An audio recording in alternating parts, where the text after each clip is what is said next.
Halo. Ah, oke. Selamat malam. Ternyata baru bisa nyambung. Selamat malam Mas Teddy. Semoga ini panjenengan sehat. Bentar-bentar saya matikan laptop dulu. Bentar saya matikan laptop dulu ya. Ya, ya, ya.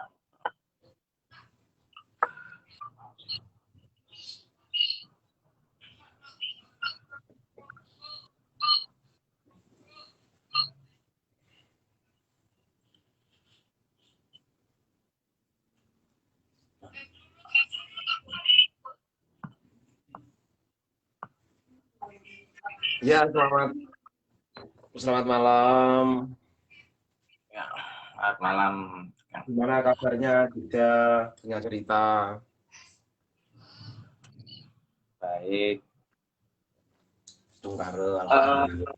di sini ini kita akan membahas masalah tentang arti atau pengertian yang selama ini Kundalini itu disalahkan. Maksudnya artinya itu mereka itu mengartikan bahwa Kundalini adalah sebuah kekuatan. Nah, dan Oh, berarti salah arti ya. Kundalini itu apa? Tujuannya untuk apa? Harusnya kan gitu toh, Om. iya, benar. Oke, bentar. Jadi Kundalini itu apa? Kita harus di situ dulu. Ya. Kita harus sampai di situ dulu. Kundalini itu apa? Terus tujuannya untuk apa saja gitu. Ya, tujuannya untuk apa saja. Jadi di sini ya yang kita bahas itu Kundalini adalah satu kekuatan untuk menuju pada kesehatan dan menuju pada konsepsional kesadaran setiap individu. Tujuan daripada Kundalini yang pertama untuk kesehatan, untuk penyembuhan mandiri, untuk peremajaan sel-sel tubuh yang rusak. Terus setelah itu baru masuklah dalam konsepsionalnya, yaitu tentang kesadaran, mampu mengamati di setiap emosinya. Jadi mengamati pikirannya sendiri. Pikiran mengamati pikiran mengamati setiap perubahan pikiran, setiap kalimat yang terucap dan setiap langkah atau perilaku di dalam kehidupan kita. Oke. Nah, itu adalah Kundalini, tujuannya ke situ. Nah, kenapa kok dikatakan sebagai kekuatan? Iya, sebagai kekuatan, tapi untuk menuju pada kesehatan dan kekuatan menembus yang namanya konsepsional kesadaran. Siap, siap, siap. Dan apakah fase-fase seperti itu mati itu bisa dilakukan semua orang? Semua orang itu mampu melakukan dan bisa melakukannya karena satu Kundalini setiap orang itu sudah bangkit ketika seseorang tersebut masih dalam keadaan di kandungan atau masih berupa janin. Rahayu Mas Koko Ratman. Rayu-rayu Mas Koko. Ketika di kandungan seseorang atau janin berada di dalam kandungan umur 3 bulan, itu Kundalininya sudah aktif. Sampai dia terlahir, sampai bertumbuh kembang. Nah, di sini sebenarnya sudah aktif. Cuman yang membedakan adalah persentasenya, sehingga kesehatan cara pikir pun berbeda.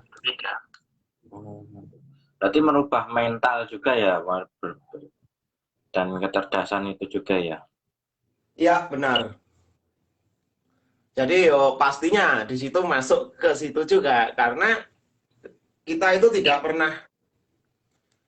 pernah menutup kemungkinan, saya, panjenengan, dan semuanya itu tidak menutup kemungkinan bahwa selalu didoktrin dengan sesuatu yang dimana sesuatu tersebut bersifat hanya unsur-unsur untuk diri sendiri saja, tanpa mempengaruhi pikiran kita untuk menuju pada konsepsionalnya tadi.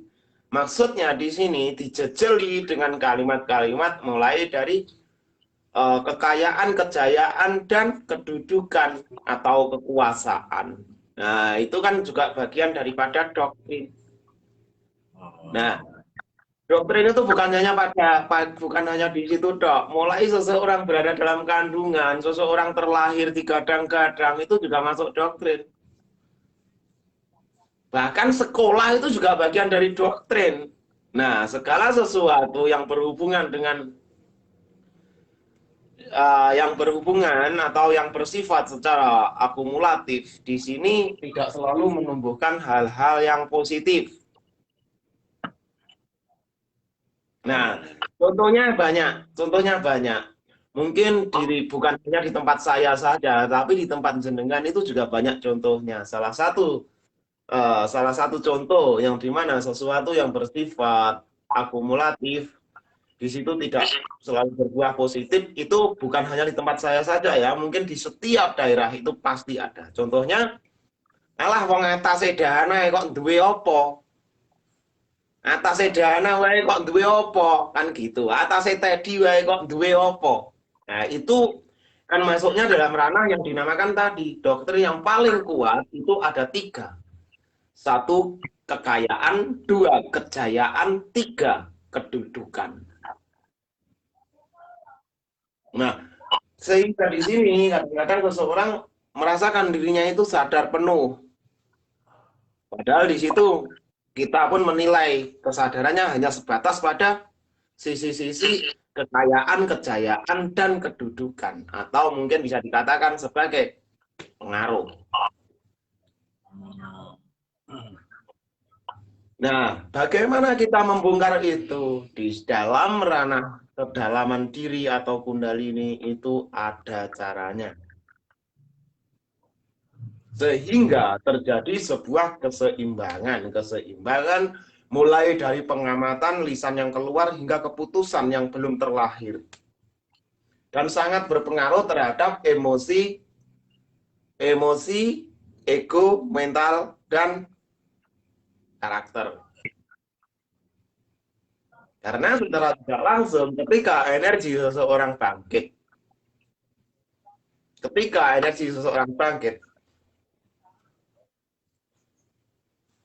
dan membongkar induk energi dalam tubuh seseorang atau pelaku, di situ sang pelaku pun akan mengetahui dengan bangkitnya energi baru yang ditumbuhkan oleh induk energi, itu akan mengetahui kekurangannya sendiri, karena kita selalu ditekan untuk mengamati diri sendiri.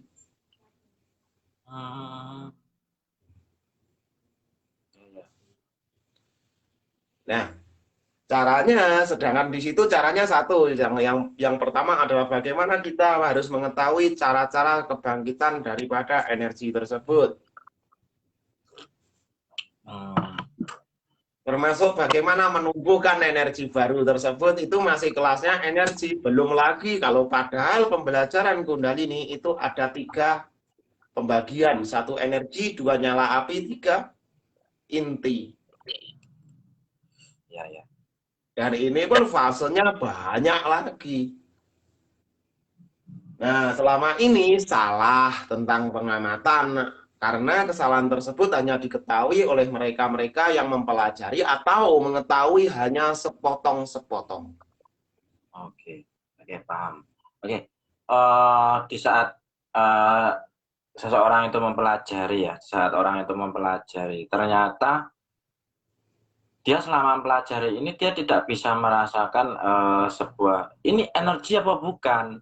Nah, ini benar apa tidak. Nah, di situ apakah masuk ke mental block atau emosional blocking.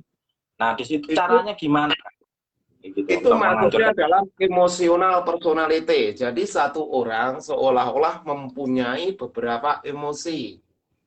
Sehingga emosinya bertanya pada emosinya sendiri, ini apa sebenarnya? Nah, di sini menandakan kebangkitan atau pengaktifan daripada yang dinamakan ego personality. Itu baik kalau bisa memanfaatkan pada sisi yang baik, sangat baik. Nah, bentar, ini nanti tak buka. Saya akan buka juga sekaligus tentang yang menumbuhkan energi atau bersarangnya energi dalam diri kita. Oh ya, ya. Yang menumbuhkan energi itu apa? 1, makan. 2, minum. 3, istirahat. Itu akan menumbuhkan energi. Nah, bersarangnya energi di dalam tubuh kita, yaitu di alam, di fisik kita bisa, di alam pikir sadar maupun bawah sadar. Karena yang kita katakan tentang apa tadi? Tentang sebuah bersarangnya energi. Nah, di sini tidak menutup kemungkinan pikiran kita juga bagian dari energi tersebut. Nah, sekarang bagaimana cara kita menumbuhkan itu sehingga kita mampu membedakan ini energi apa bukan, ini energi apa bukan. Padahal pertanyaan itu sendiri sudah termasuk energi. Gitu ya.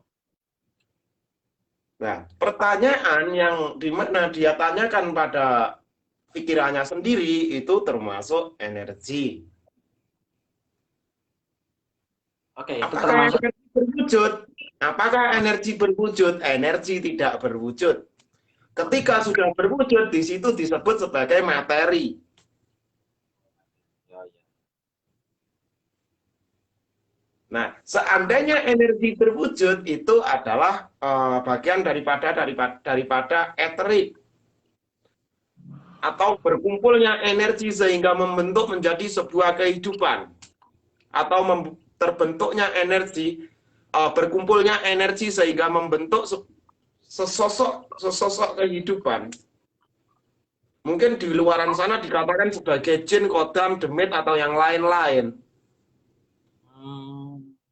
Nah, itu sudah perubahan, itu sudah melewati perubahan. Dan perubahan tersebut yang menentukan, perubahan energi menjadi eterik, itu yang menentukan satu, terjaganya suhu, sehingga akan membentuk kehidupan baru yang dinamakan ether. Atau ether itu bisa dikatakan sebagai awal terbentuknya energi untuk menuju materi atau menjadi wujud materi. Nah, sebelum menjadi wujud materi, di situ disebut sebagai ether.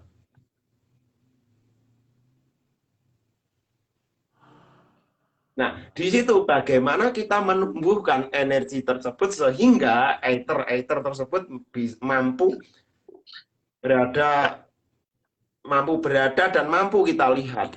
Nah, di sini juga masuknya dalam terjaganya sebuah suhu. Di sini bisa dibuktikan dengan perubahan energi menjadi materi. Nyuwun sewu, jenengan pernah kan mengalami atau menderita ambeien waktu itu? Ya, saya pernah itu 3 malah.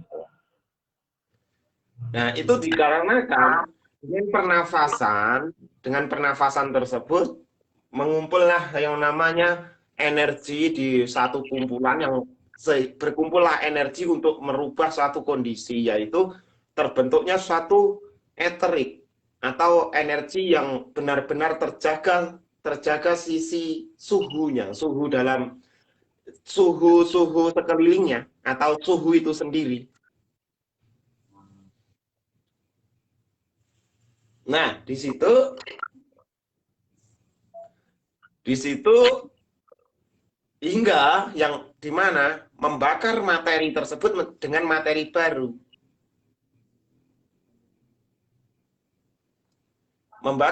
Energi tersebut membakar energi baru. Energi yang berwujud eterik tadi di situ membakar materi sehingga terbentuk materi baru. Dengan terwujudnya kesembuhan ambeien panjenengan. Nah, itu pun sembuhnya ambeien jenengan bukan mendelep atau bukan naik atau ditarik naik lagi, tapi kempes karena terbakar. Berarti terbakarnya itu energi menjadi materi itu ya. Ya, sebelum terbakar tersebut, energi itu menjadi eterik. Terus ketika sudah mulai membakar, di situ terkoneksi yang namanya eterik sama materi, sehingga muncullah materi baru. Oh, paham.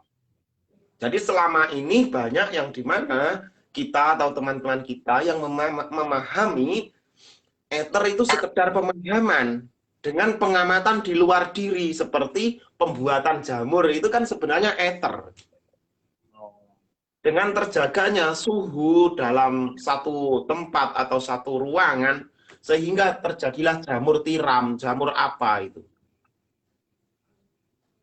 Selama ini hanya diamati melalui hal-hal seperti itu. Mereka pengamatnya lupa, di dalam dirinya masih perlu diamati lagi.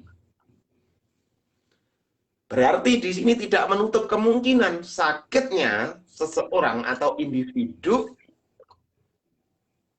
itu juga berkumpulnya energi yang dimana merubah energi tersebut menjadi ether, wujud ether, sehingga raga atau tubuh seseorang sakit. Contohnya mah, yang kedua jantung, paru-paru, terus sampai terjadi kencing manis, sampai terjadi tensi tinggi, sampai terjadi kanker, sampai terjadi tumor.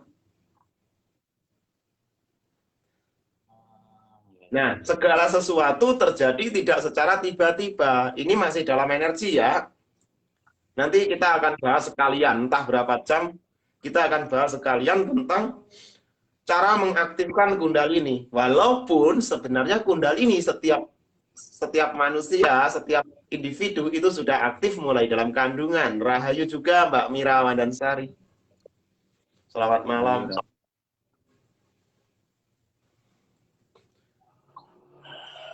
Loh, angel kan, membahas energi ada tidak ada habisnya, karena sifat dasar energi netral. Ketika sesuatu netral, itu mau dikembangin model apapun akan jadi. Oh, berarti mengerikan juga ya kalau kita bermain energi itu ya. Ya, sangat mengerikan, karena di sini ketika kita bermain energi tidak menutup kemungkinan dengan adanya hukum alam yang sangat-sangat ketat. Dalam artian di sini saya sebut sebagai hukum alam itu ketat karena satu, Om, tadi ya. Tugas alam itu merekam. Suatu saat rekaman alam itu akan diputar balik untuk menuju pada kembali lagi ke kita. Kita tidak tahu tentang kebenaran, tapi alam semesta tetap mengetahui kebenarannya. Karena alam semesta adalah kebenaran itu sendiri. Nah, sekarang kita kembali lagi pada sebuah energi tadi. Apa saja yang menutup energi kita, atau apa saja yang menutup pertumbuhan energi baru dalam diri seseorang. Padahal dalam diri manusia, di dunia biologis maupun medis, ada yang namanya sel mitokondria.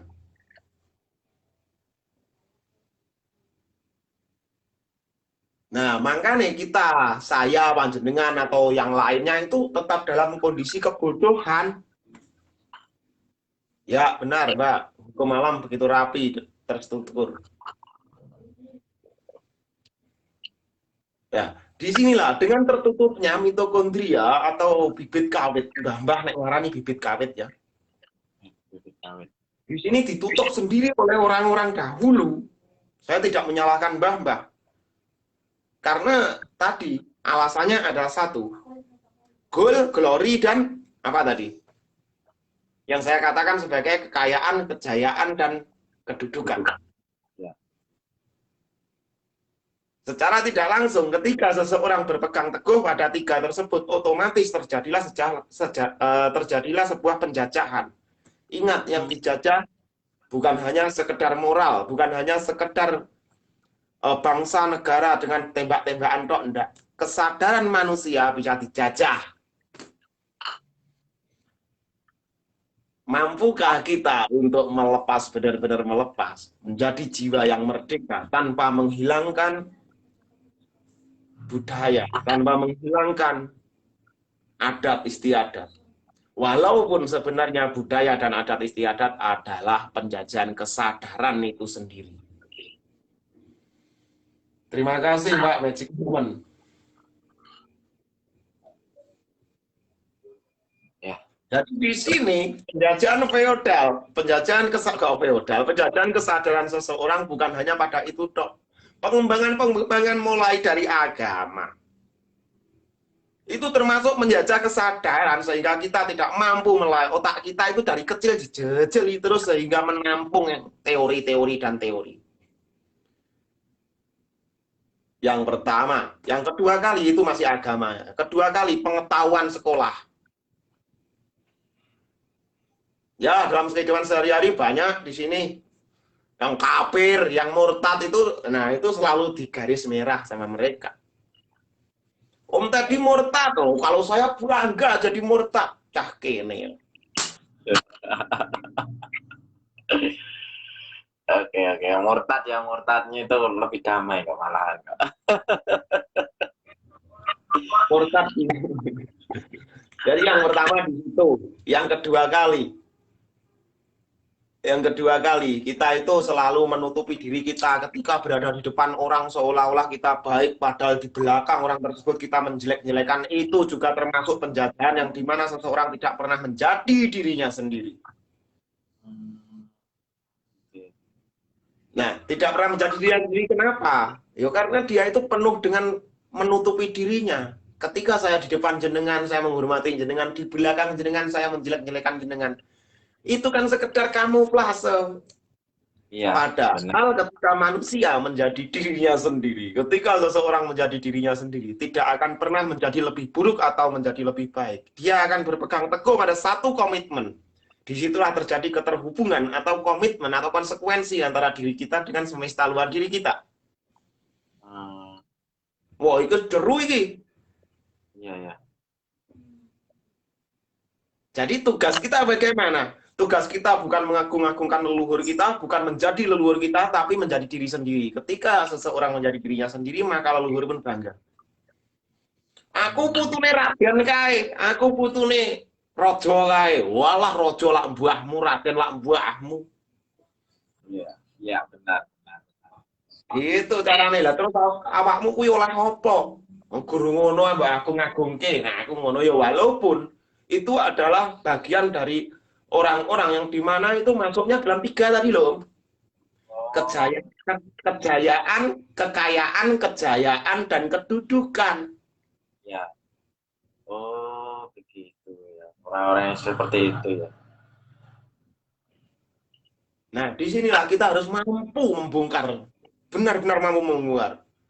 Kalau jenengan tak katakan siapa leluhur saya, jenengan kaget. Tapi di sini tidak perlu saya katakan, karena saya bukan leluhur saya. Leluhur saya sudah mati pada saat-saat itu. Iya. Tapi sampai sekarang saya belum tahu leluhur saya. Ya lebih baik seperti itu.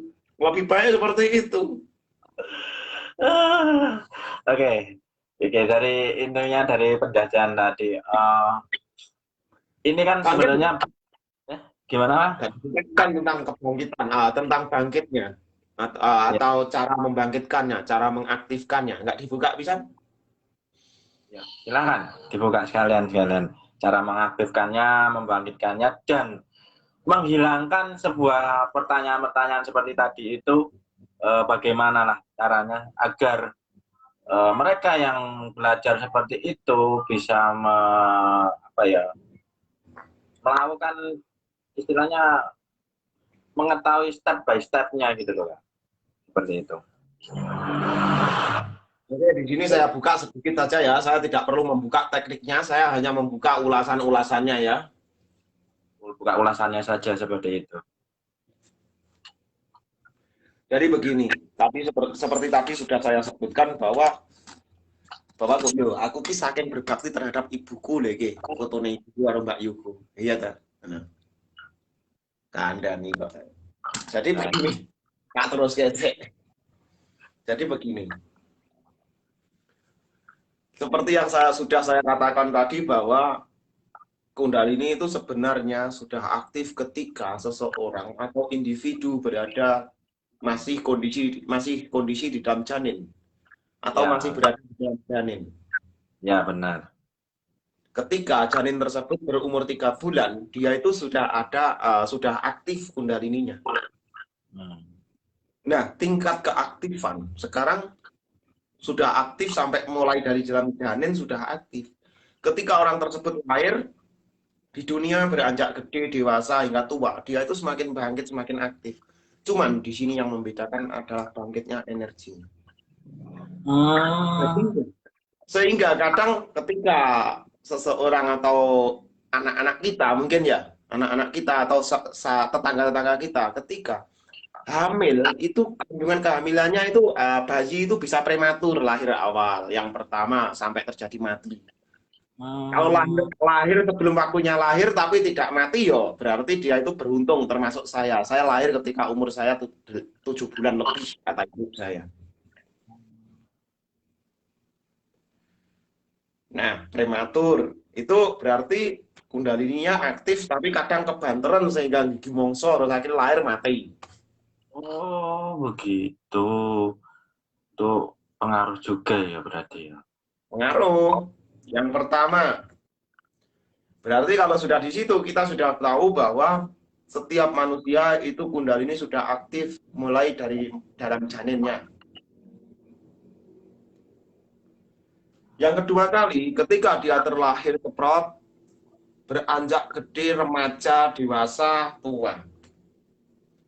Tingkat keaktifan tersebut bisa dilihat dari satu, pengamatan untuk diri sendiri, bukan mengamati orang lain ya. Kalau mengamati orang lain, gampang. Mengamati diri sendiri itu bagaimana bangkitnya pelan-pelan energi tadi. Bagaimana sisi penerimaan diri seutuhnya. Dan itu bisa diterima dengan cara satu, bisa aktif lebih tinggi lagi energinya atau energi kemurnian manusia itu bisa aktif lebih tinggi persentasenya dengan melalui beberapa cara, beberapa step, langkah-langkah. Langkah pertama, belajar ikhlas dengan cara menjalankan perintah-perintah agama. Bukan perintah Tuhan, tapi perintah agama. Yang kedua kali, sering olahraga. Yang ketiga kali, biasanya itu sisi prihatin yang tinggi. Sisi prihatin yang tinggi di situ bisa bisa membangkitkan. Makanya di sini banyak orang dulu-dulu ketika saya masih muda melihat kanan kiri atau mungkin orang-orang seumuran saya banyak yang dengan cara prihatin, laku prihatin, jalan mulai ujung barat, ujung timur, ujung barat itu laku prihatin. Yang keberapa itu? Ketiga ya. Keempat, ini paling mudah dengan cara berbakti kepada ibu dan bapak. Nanti di sini tak kasih tahu ciri-cirinya juga. Terus ada lagi yang melalui jatuh, sakit panas yang tinggi atau demam yang tinggi. Terus jatuh terjadi terbentur di tulang belakangnya. Itu juga bagian dari prihatin. Kadang-kadang seseorang habis sakit itu orang tersebut bisa ini, bisa itu, bisa dikatakan sebagai dukun tiban. Itu sebenarnya juga terbuka sisi-sisi kundalininya. Tapi dia larinya pada suprana. Larinya pada supranatural, bukan pada spirit. Itu masih dasar daripada spiritual ya. Nah, di situ kebangkitan bisa dibangkitkan dengan cara seperti itu. Sehingga yang terakhir sendiri bisa dibangkitkan oleh sang master. Nggih, monggo. Monggo Mbak Mirawan dan Sari. Yang terakhir bisa dibangkitkan oleh sang master yang dimana mempunyai daya imajinasi yang sangat kuat. Ciri-ciri keaktifan tingkat atau ciri-ciri keaktifan tingkat daripada kundalini tersebut. Nek apa kakimu wa? Kakimu apa? ciri-cirinya satu, kalau ditempuh dengan cara olahraga atau mungkin pernafasan, itu yang paling simpel, pernafasan dan olahraga, itu bisa bangkit walaupun sedikit demi sedikit, bisa bangkit. Di situ ciri-ciri kebangkitan daripada energi ini masih energi ya. Ini tubuhnya panas, suhu tubuhnya berubah-ubah, panas, dingin, tapi nggak berpengaruh. Yang kedua kali, tingkat libido atau keinginan nafsu seks itu naik. Ya, ya, ya. Yang ketiga kali, cepat emosi tapi cepat sadar. Maksudnya sadar kalau saat ini emosi. Di situ terus apapun yang dia lakukan itu selalu difikirkan dahulu tanpa berpikir tanpa geruta-geruduk. Jadi segala sesuatu itu berpikir dhisik. Itu terus lagi munculnya kecerdasan yang pertama, biasanya kecerdasan tersebut masuk dalam kecerdasan kecerdasan seni. Dari kecerdasan seni terus lagi didorong oleh kecerdasan bersosialitas atau berorganisasi. Terus naiklah pada sisi-sisi selanjutnya, yaitu kecerdasan emosi. Sama-sama, Mbak. Kecerdasan emosional, kecerdasan spiritual.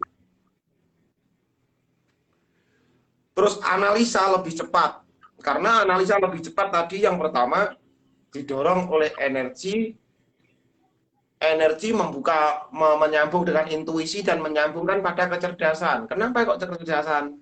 Karena di sini dengan keaktifan energi tersebut akan terjadi pengembangan sel otak, itu masih energi. Terus sembuh dari penyakit yang dia derita, mungkin lama menderita sakit jantung, itu sembuh. Itu masih energi ya. Nah, itu masih energi. Terus kalau masuk lagi dalam apa ya? Dalam menyalakan api, itulah agak berbeda karena di sini untuk yang pernah patah tulangnya atau bagaimana, di sini yo langsung terasa, saat itu juga terasa kayak ngilu. Ya. Tapi di situ tidak lama. Di situ tidak lama ngilunya, ya beberapa jam atau beberapa menit, setelah itu normal kembali. Ya, saya merasakan itu waktu ikut kemarin pertama kali. Nah itu. Ya, jadi seperti itu. Ada sisi guyu Mbak Mita. Bukankah Kundalini itu sebenarnya dikembangkan oleh umat-umat yang banyak di Bali ya, Raya? Saya itu belajar dari sana juga. Salah satu pembimbing saya zaman dahulu itu berada di negara dulu,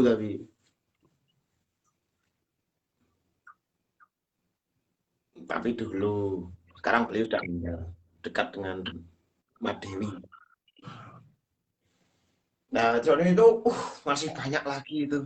Yang paling lama mempelajari Kundalini adalah pengaktifan jalur Fajr ini. Oh.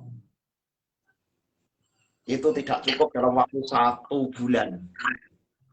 Tidak cukup, kalau orangnya cerdas banget mungkin 2 bulan bisa. Ada yang sampai 1 tahun, 2 tahun, 5 tahun. Lama itu paling lama banget itu. Jadi sekali lagi di sini saya nyatakan bahwa Kundalini bukan untuk kesaktian, Kundalini bukan untuk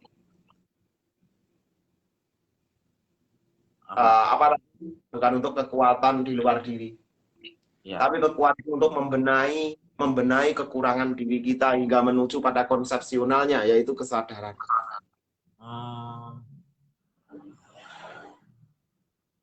Nah, selama ini itu yang harus difahami. Dan kenapa di luaran sana banyak orang-orang yang terkena sindrom Kundalini. Itu kalau kita gali dari sini ketemu, pada akhirnya ketemu. Sindrom-sindrom tersebut ketemu. Tapi kalau dibicarakan di sini 1 malam tidak akan kemput. Ya, benar-benar. Nah, di situ kan ini kan Kundalini itu kan termasuk bukan kekuatan, tapi kok kenapa ya saya melihat di Facebook itu banyak sekali, padahal itu yang saya tahu dia itu regi, tapi selalu tidak mengikuti kata-kata regi. Nah, makanya itu pemahaman itu seperti itu menjadi apa ya, konsumsi bagi masyarakat yang tidak bisa membedakan antara regi Kundalini dan Kundalini itu sendiri. Seperti itu. Reiki. Reiki itu yang dinamakan Reiki itu adalah untuk kekuatan, untuk kesaktian itu Reiki. Kenapa Reiki sampai dibagi-bagi? Karena satu, agar mereka tahu, agar para orang-orang awam, terutama orang-orang Indonesia yang tahunya hanya separuh, ning sok-sokan tahu. Nah, di sini saya buka. Kenapa kok Reiki saya sebut untuk kesaktian dan kekuatan? Sehingga Reiki pun dibagi-bagi lagi untuk Reiki Tumo. Dan Reiki Tumo itu tujuannya untuk kesehatan juga ya. Dengan meyakini sebuah keyakinan dengan sang sumber kehidupan, sang sumber kekuatan. Jadi yang mempunyai sumber kekuatan itu diyakini beliau itu ada, dia itu ada, dan kekuatannya maha dahsyat, akhirnya sembuhlah dia, benar-benar sembuh dari sakitnya. Itu masuknya dalam Reiki. Nah, perbedaan Reiki dan Kundalini ini sangat tipis. Bentar, ini kita harus menuju ke situ juga ya. Ya. Karena untuk membenahi istilahnya pemahaman-pemahaman yang beredar selama ini gitu loh. Yang katanya sih mereka mengatakan master Kundalini. Tapi kok yang saya ketahui itu yang dibicarakan malah justru masuknya ke Reiki terus gitu loh. Malam, Om Alek dan Om Ari. Jadi selama ini satu orang-orang itu salah, saya salahkan. Karena di sini terjadi perbedaan yang sangat tipis antara energi Kundalini dengan dengan Reiki. Energi Kundalini itu murni benar-benar dari dalam diri kita. Sekali lagi, energi Kundalini itu benar-benar murni dari dalam diri kita. Sedangkan Reiki di sini energi tersebut terjadi penggabungan dua energi dari dua dimensi yang berbeda. Satu dari dalam diri kita, kedua dari luar diri kita atau dimensi lain atau dimensi lain dari dalam diri kita.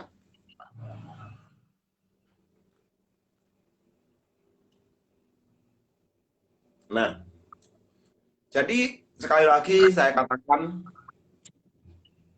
di situ adalah beda daripada Kundalini dan Reiki.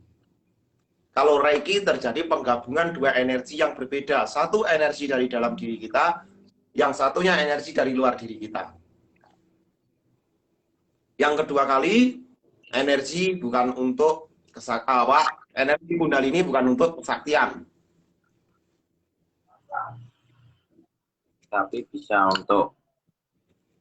Tapi bisa ketika dibelokkan ke situ bisa, tergantung nanti kesukaannya di mana, bagaimana. Oke. Nah, di situ itu energi itu tingkatnya beda, dan persamaan dan perbedaannya. Persamaannya ialah sama-sama energinya. Benar, sama-sama energi. Sama-sama energinya, tapi perbedaannya satu. Kundalini adalah energi murni dari dalam diri kita. Reiki energi luar diri kita itu. Dan energi dari dalam diri kita, penggabungan dua energi yang berbeda dimensi, di situ disebut sebagai Reiki. Oke, satu pertanyaan ya, Kang, yang selama ini masih menjadi pertanyaan bagi saya. Sebenarnya Kundalini dan Reiki itu munculnya itu duluan mana dalam istilahnya manusia itu mengetahui itu ada sebuah energi yang dinamakan Kundalini itu? Itu orang tersebut menamakan itu sebenarnya sudah lama Mas ya. Cuma Reiki ini kan diambil dari bahasa Jepang. Mungkin di setiap negara itu ada, tapi bahasanya beda-beda ya. Oh. Kalau Kundalini sendiri itu diambil dari kata Sanskrit. Oh. Kundalini berarti tulang ekor.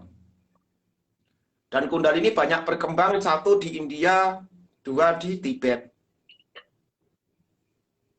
Kalau Reiki sudah banyak yang memahami bagaimana di setiap negara itu sudah banyak memahami. Cuman kalau dari asalnya yang mengembangkan dari Jepang itu memakai simbol-simbol Musa, Toren, itu lupa saya. Oke, berarti kalau soal masalah simbol kayak metafisika ya simbol-simbolnya, apakah seperti itu ya? Ya, seperti itu mungkin ya. Dengan simbol-simbol tersebut, dengan huruf-huruf tersebut, di situ bisa disalurkan vibrasinya atau gemanya atau ya, gema tersebut yang mempunyai kekuatan gitu loh. Oke, paham, paham, paham. Nah, di situ. Untuk itu kita harus mampu memaklumi. Memaklumi apa? Memaklumi kalau orang-orang yang diketahui hanya separuh-separuh sehingga berani memvonis bahwa Kundalini untuk kesaktian, ambil gedes. Kundalini adalah tulang ekor kok untuk kesaktian. Tulang ekor apalagi tentang Nah, dan konsepsional daripada Kundalini adalah mengamati semua perubahan-perubahan yang ada di alam pikir sadar maupun bawah sadar kita. Nah, gitu. Kita harus memahami juga sampai di situ. Kalau kita nggak memahami di situ, berani memvonis, wah, lah kok kewanen banget kuwi sing ngomong-ngomong kaya ngono kuwi. Yes. Ada lagi yang bilang juga Kundalini itu larinya pada seks. Nah, itu sebenarnya itu orang pekok. Iya. Kenapa? Kenapa saya katakan pekok? Nah, di sini kita harus paham. Karena mereka tidak tahu Kundalini itu sebenarnya adalah dekat hubungannya dengan energi seks. Sehingga energi seks tadi dimanfaat pada sesuatu atau pada hal-hal yang lebih positif. Sehingga terjadi permajaan sel-sel tubuh yang rusak juga dari energi seks. Atau energi apa ya, energi sumber lah, sumber dari energi kita, terjadinya kita.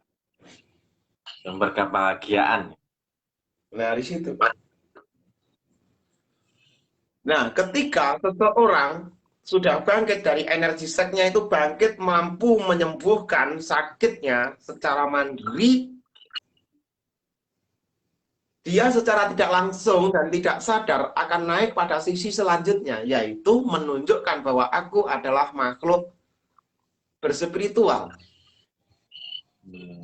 Sehingga energi seks tersebut mengantarkan praktisi atau seseorang untuk menuju lagi pada tingkat-tingkat spiritual yang selanjutnya. Ingat, perbedaan supranatural dan spiritual itu ada, bukan hanya pada supranatural doang. Bukan, tidak sama yang namanya spiritual dan supranatural. Rayu Mas David Santri Beling. Assalamualaikum. Assalamualaikum warahmatullahi wabarakatuh. Saya tadi lupa nggak dibuka dengan kalimat-kalimat agama saya ya. Robbi shrahli sadri wa yassirli amri wahlul 'uqdatam min lisani yafqahu qawli amma ba'du, kan gitu harusnya. Ya, benar. Oke. Jadi selama ini banyak yang salah mengartikan Kundalini adalah seks, ambil gedes. Iya. Itu banyak orang-orang yang belum paham seperti itu ya. Karena dalam pengetahuan mereka itu ya hanya separuh-separuh. Dan banyak yang juga mengkaburkan hal-hal seperti itu. Informasi-informasi yang sebenarnya. Berarti di sini kita tidak menutup kemungkinan, saya tidak memvonis ya, tapi menganalisa. Ya. Menganalisa. Kenapa kok orang-orang mengatakan bahwa Kundalini begini, itu larinya pada seks, kesaktian, gini. Orang untuk mencapai Kundalini itu lama banget. Itu sebenarnya mereka itu tidak mau kita itu sadar. Sadar itu berdosa, tahu nggak? Berarti kan gitu ya. Iya. Ketika sadar adalah berdosa, Sehingga kita selalu dijuju terus otak kita dengan doktrin-doktrin di segitiga otak, segitiga kepala kita. Berarti kita tidak pernah mampu untuk menuju pada kesadaran yang hakiki. Oke, seperti itu. Nah, ya berarti kan bener toh. Kenapa kok sampai diselewarke? Kundalini itu begini. Nah, padahal konsepsional daripada Kundalini adalah kesadaran. Kenapa kok dia bilang Kundalini itu begini dengan keburukan Kundalini? Karena satu, menurut mereka sadar itu berdosa. Ya, makanya itu ya. Semoga aja dengan penjelasan kali ini tuh mereka bisa memahami ya, bisa mengerti. Oh, ini toh Kundalini. Oh, ini toh Reiki Kundalini. Gitu. Kembali pada sifat energi, Mas Restu Bumi. Ini Mas Dana Juang Jiwa enggak? Energi yang muncul baik dari Kundalini maupun Reiki itu kan bersifat kekal karena energi itu pada dasarnya kan tidak bisa padam. Jika dalam pelaksanaan Kundalini maupun Reiki yang bertujuan negatif untuk menyerang seseorang, kalau yang diserang itu kuat dan tidak terpengaruh, apakah energi itu padam atau bagaimana? Energi akan kembali pada sifat asalnya, Mas. Mas Restu Bumi atau Mas Ari, suaminya Mbak Ines. Nah, energi akan kembali pada sifat asalnya. Ingat, sifat asal daripada energi tersebut adalah netral. Menjadi negatif atau positif tergantung persepsi pikiran kita. Karena gelombang pikiran kita yang akan mengantarkan perubahan energi tersebut menjadi dari sifat asalnya, sifat dasarnya. Sifat dasar energi tadi sudah saya katakan netral. Dia menjadi positif atau negatif tergantung cara pikir kita sebagai pengantar atau penghubung atau frekuensi. Di sini saya menjawab dengan kemampuan saya sebagaimana saya seorang yang bisa marke so.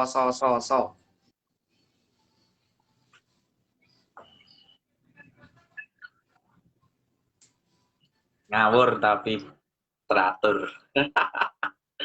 Ngawur blawur. Ngawur blawur.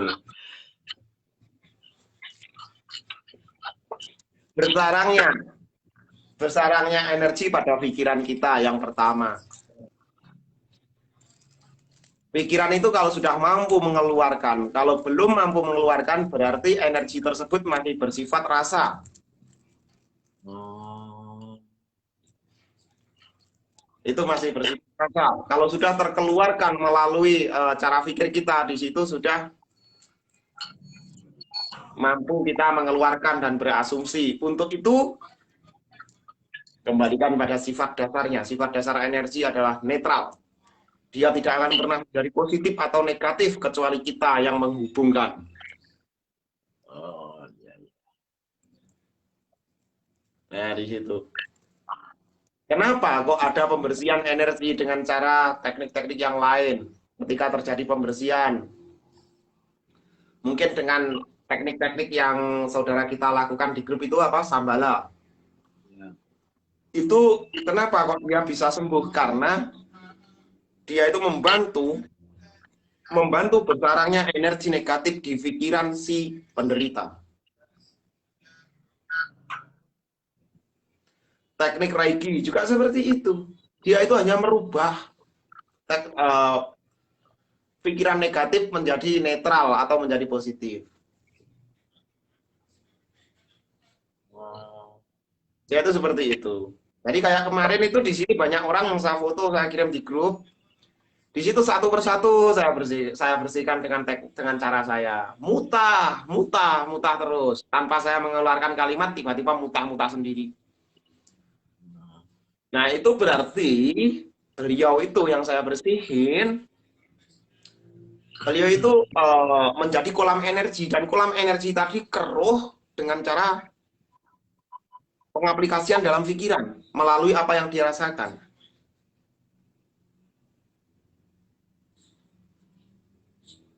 Nah, di situ.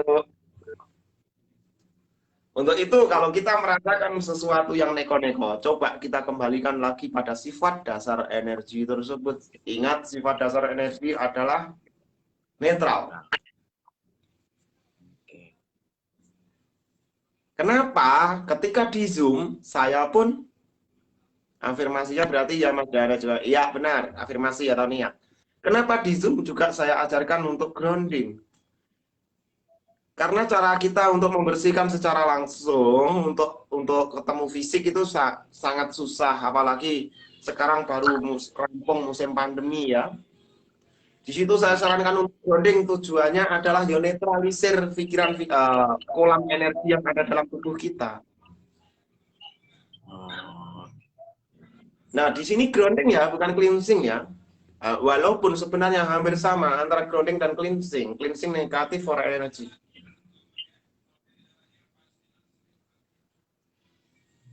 Padahal itu hanya merubah, cuma duduk diam gini tiba-tiba ada hawa dingin masuk melalui tulang perineum, itu hampir semuanya merasakan seperti itu. Dan di situ secara tidak langsung pikiran kita sebagai kolam energi yang menampung energi di dalam tubuh kita, itu adalah pikiran kita menjadi netral pelan-pelan. Jenengan ingat pasien jenengan ingat klien jenengan yang dulu dari Surabaya, dari Wiyung? Oh ya. Tahun 2018 dulu? Ya. Nah, yang dimana dia sakit perut, terus disuruh disarankan untuk meditasi dikir, meditasi nafas, meditasi dikir atau nafas dikir. Di situ yang terjadi malah mimpi buruk. Itu karena kolam energi tersebut tambah terkotori. Siapa yang mengotori? Yang mengotori adalah niatan awalnya, yaitu niatan awalnya itu menjadi nafsu tanpa disadari. Ingat, nafsu di sini bukan untuk kita buang. Nafsu di sini bukan untuk kita buang, karena nafsu sangat erat hubungannya dengan nafas. Di sini hanya kita perlukan beberapa persen, tok. Kalau nafsu melebihi kesadaran kita, yang terjadi adalah keangkaramurkaan. Dan keangkaramurkaan tidak menutup kemungkinan munculnya visual cortex. Visual cortex adalah membentuk satu energi baru yang berwujud eterik hingga masuk ke dalam tubuh seseorang. Beda grounding dengan cleansing. Satu. Beda grounding dengan cleansing yang saya ketahui, satu, kalau cleansing itu dengan totalitas suggestion ya. Totalitas suggestion seseorang, dia bisa sampai terjadi kayak lekat. Di lantai itu seperti lekat. Tapi kalau misalnya grounding di sini tidak lekat, cuma menarik energi inti bumi yang berwarna tadi. Hanya orang-orang tertentu, hanya orang-orang waskita yang bisa melihat warna energi inti bumi.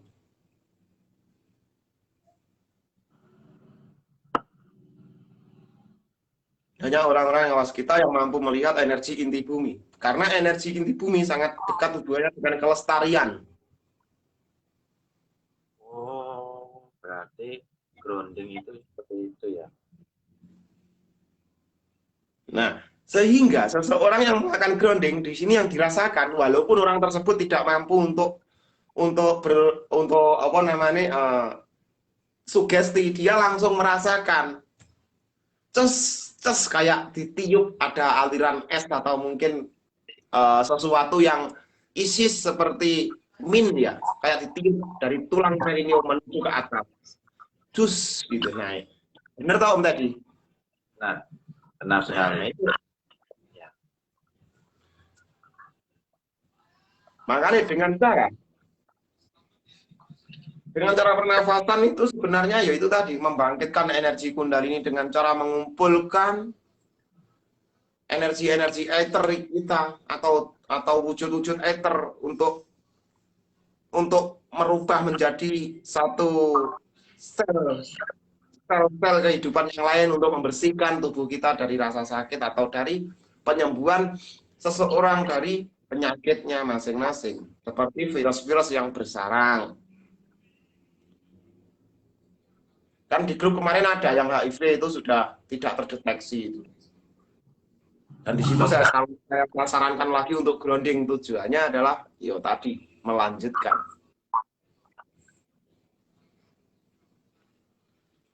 Jadi kita sudah tahu tentang pembongkaran induk energi, atau bisa dikatakan bibit kawit. Yang saya tahu bibit kawit ya, saya tahu tentang sel mitokondria ya baru saja, baru 2 tahun yang lalu. Dulu ya pernah tahu, tapi mereka tidak pernah ngomong sama saya kalau itu namanya sel mitokondria. 2 tahun lalu baru dia ngomong, oh itu sel mitokondria mas, gitu. Kalau yang saya tahu dari saya masih kecil, di situ disebut sebagai bibit kawit, tunas awal atau tunas awal, bibit apa ya, bibit itu biji ya, biji awal atau induk energi. Nah itulah dibongkar, marilah kita bongkar total.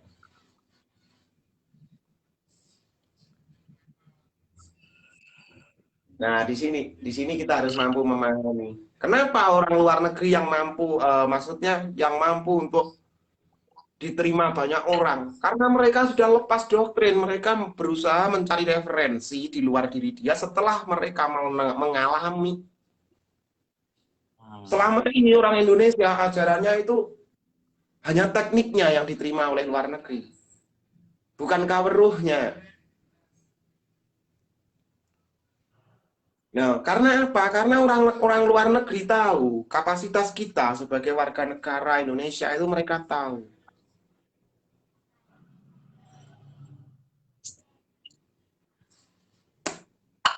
Kurangnya kesadaran yang tinggi ya, berarti kapasitasnya itu ya. Ya, kurangnya mengamati, kurangnya pengamatan terhadap diri sendiri. Dia selalu mengamati yang di luar diri. Ya, benar. Seperti itu. Marilah kita mencoba untuk belajar mengamati diri sendiri dulu. Jadi untuk semuanya saya berpesan, yang melihat atau yang melihat nanti, di sini saya berpesan satu. Belajarlah kita mengamati pikiran kita sendiri, mengamati segala perubahan emosi kita, segala perubahan pikiran kita, hingga menuju pada perubahan tubuh kita dan perubahan tingkah laku kita. Semoga berhasil lah pokoknya. Untuk Om Teddy, semoga berhasil dalam pengembangannya ya. Ya, terima kasih. Ya. Oke, terima kasih Om Teddy. Saya turun dulu ya. Terima kasih. Ini nak mudun piye iki? Oke. Aku nak turun iki piye iki? Oke, terima kasih buat semuanya. Sedikit penjelasan tentang Kundalini itu seperti apa, tentang perbedaan antara Kundalini dan Reiki itu seperti gimana. Sudah dijelaskan tadi bahwa perbedaannya sangat tipis, dan untuk Kundalini itu adalah untuk kedalaman diri, dan untuk Reiki adalah sebuah istilahnya energi yang dikumpulkan menjadi satu, diyakinkan yang dari energi ilahi itu jadi satu. Oke, selamat malam. Saya akhiri dulu video siaran langsung ini. Salam Rahayu, salam Rahayu.